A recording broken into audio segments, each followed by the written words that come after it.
స్వచ్ఛమైన నాణ్యమైన గౌదర్పార్ పూజా ఉత్పత్తులు www.gaudarpar.com ద్వారా ఆన్లైన్ లో ఆర్డర్ చేయండి. మీ ఇంటిని దేవాలయంగా మార్చుకోండి.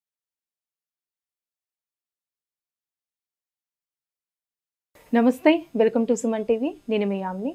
ప్రస్తుతం మనతో ఉన్నారు ప్రముఖ ఆధ్యాత్మికవేత్త, ప్రముఖ జ్యోతిష్య పండితులు దేవులపల్లి బాలచంద్ర శర్మ గారు ఉన్నారు. మన గురుగారితో మాట్లాడి మనకున్న సందేహాల గురించి అడిగి తెలుసుకుందాం. నమస్కారం గురుగారు. సుమన్ టీవీ ప్రేక్షకులకు నమస్కారం. గురుగారు, అంటే ఈ నెలలో మనకి కృష్ణాష్టమి రాబోతుంది కాబట్టి ఆ రోజు ఎలాంటి నియమాలు పాటించాలంటారు? మనకి కృష్ణ అష్టమి ప్రప్రథమంగా అసలు కృష్ణాష్టమి అంటే స్వామివారి యొక్క నక్షత్రం రోహిణీ నక్షత్రం. స్వామివారు పుట్టినటువంటి తిథి అష్టమి. అయితే స్వామివారు ఎప్పుడు పుట్టారు? బ్రాహ్మీ ముహూర్తంలో పుట్టారు. మనం చూస్తాం వసుదేవుడు స్వామివారిని తలపై ఎత్తుకొని ఆ యొక్క యమునా నదిని దాటుకుంటూ వెళ్ళిన సంఘటన మనం చూస్తాం. ఇప్పుడు మనం మాత్రం ఎలా పోట్లాడుకుంటారంటే ఒకరికొకరు మాకు కృష్ణాష్టమి నక్షత్రం ప్రకారంగా చేసుకోవాలని ఒకరు, కొంతమంది 2 రోజులు తిథి ప్రకారంగా చేసుకోవాలని ఒకరు. అయితే ఇవి దేవాలయాలకు సంబంధించిన విషయం. వైష్ణవారాధకులు వైష్ణవ దేవాలయాల్లో వారు నక్షత్రం బట్టి చేసుకుంటారు. తిథి ప్రకారంగా చేసుకునేవారు మనం స్మార్థులంతా తిథి ప్రకారంగా చేసుకుంటూ ఉంటారు. సరే, మనం అసలు పాటించాల్సింది ఎప్పుడు అంటే బ్రాహ్మీ ముహూర్తంలో అష్టమి తిథి అలాగే రోహిణి నక్షత్రము ఎప్పుడు సంభవిస్తుంది అంటే మధ్యరాత్రి 2 గంటలకు కానీ 3 గంటలకు కానీ 4 గంటలకు కానీ ఎప్పుడు వస్తుందో అప్పుడు మనం అంటే ఆ తర్వాత రోజు వచ్చేటువంటి రోజుని మనం స్వామివారి కృష్ణాష్టమిగా చేసుకోవాలి. ఇక్కడ కృష్ణాష్టమి రోజున విశేషంగా గోపూజ చేయాలి. స్వామివారికి ఇష్టమైనటువంటి నవనీతమును నివేదన చేయాలి. స్వామివారికి కృష్ణ అష్టమి రోజున గోపాల స్వామి దేవాలయము కృష్ణాలయము ఏవైతే ఉంటే అక్కడ ప్రదక్షిణములు చేయాలి. స్వామివారికి దీపాన్ని పెట్టాలి.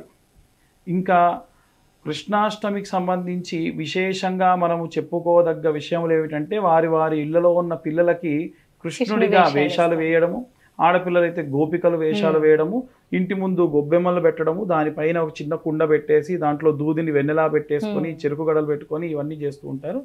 ఇవి ఎందుకు చేస్తారు అని అంటే స్వామివారు ప్రతి ఇంటిని చూస్తారట. అయితే ఇక్కడ ఒక విషయం తెలవాలి మీకు. స్వామివారు పుట్టిన సమయంలోనే అక్కడ నందవ్రజంలో అమ్మాయి పుట్టింది. వసుదేవుడు ఇక్కడి నుంచి స్వామివారిని తీసుకెళ్లి అక్కడ పడుకోబెట్టి అక్కడున్న అమ్మాయిని తీసుకొచ్చి మళ్ళీ చెరసాలలో పెట్టారు. వచ్చినటువంటి కంసుడు ఏం చేశారంటే ఆ అమ్మాయిని నీలకేసి కొట్టబోతే అమ్మవారుగా మారిందనమాట. కాబట్టి కృష్ణ అష్టమి రోజే అమ్మవారు కూడా జన్మించి ఉన్నారు. అమ్మవారిని మనం యోగమాయ అని కూడా మనము పిలుస్తూ ఉంటాం. ఇక్కడ స్వామివారితో పాటు అమ్మవారు కూడా చూస్తూ ఉంటారు. ఏ ఇల్లు మంగళప్రదంగా ఉంది, ఏ ఇంటికి గడప పసుపు రాసుకున్నారు, ఏ ఇంటికి కృష్ణుడి పాదాలు పిండి ముద్దల్లా పెట్టుకున్నారు, ఏ ఇంటి ముందు గొబ్బెమ్మల్ని పెట్టుకున్నారు. గొబ్బెమ్మని పెట్టుకోవడం అంటేనే గోవుని మనం పూజిస్తున్నామని అర్థం.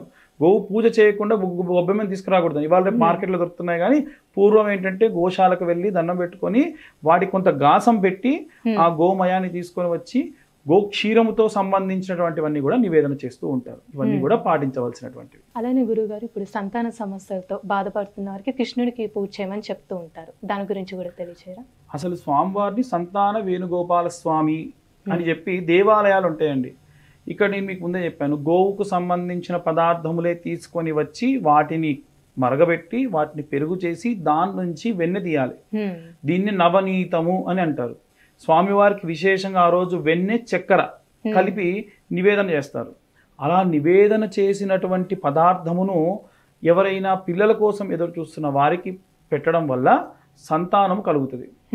ఇంకా కొంత పెసరపప్పు, ఇంగువ, కొంచెం మిరియాలు, చక్కెర ఇవన్నీ కలిపి నివేదన చేస్తారు. ఆ నివేదన కూడా పెట్టడం వల్ల వారి యొక్క సంతానం లేమి వారికి సంతానం కలుగుతుంది అని చెప్పేసి ఒక నానుడి. నిజంగా కూడా చూడండి, మనకి ఏదైనా సరే సృష్టించేవాడు బ్రహ్మ, మనల్ని తీసుకెళ్లేవాడు శివరూపేణ, యమధర్మరాజు అయితే నడిపించేవాడు ఎవరండి?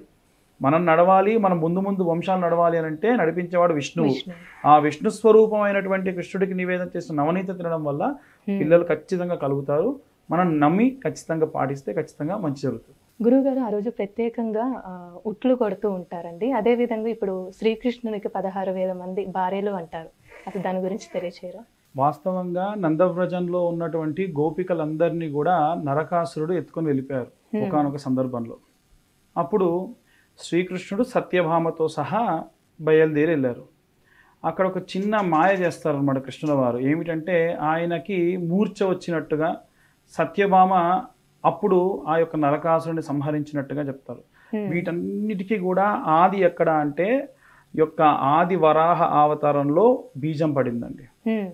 ఈ యొక్క నరక అసురుడు అనేటువంటి వాడు పుట్టి ఆయన బ్రహ్మదేవుని ఏమని వరం కోరాడంటే నా తల్లి చేతిలోనే నా మరణం అనేటువంటి వరాన్ని తీసుకున్నాడు.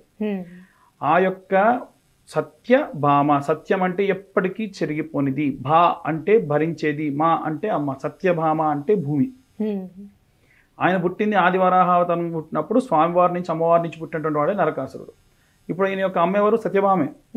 మరి ఇప్పుడు మరణం సత్యభామ చేతిలో ఉంది కదా, కాబట్టి స్వామివారు మూర్ఛపోయినట్టుగా మాయ చేస్తే నా కృష్ణుడు ఇలా చేస్తావా అని చెప్పి ఆమె సంహరించిందట.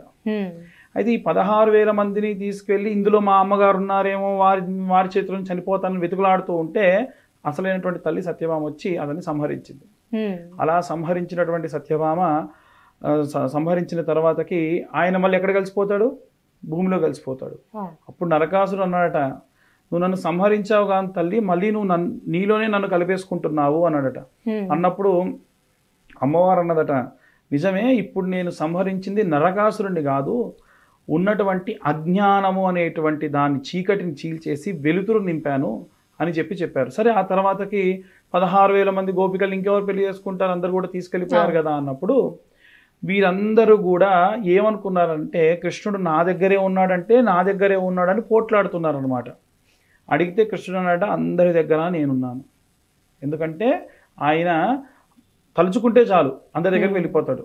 అలా శ్రీకృష్ణ పరమాత్ముడి యొక్క విషయంలో ఒక నానుడు ఏంటంటే అస్ఖలిత బ్రహ్మచారి, ఆయన బ్రహ్మచర్యం పాటించేటువంటి వాడు, అందుకనే నెమలీకను ఆయన ధరిస్తూ ఉంటారు.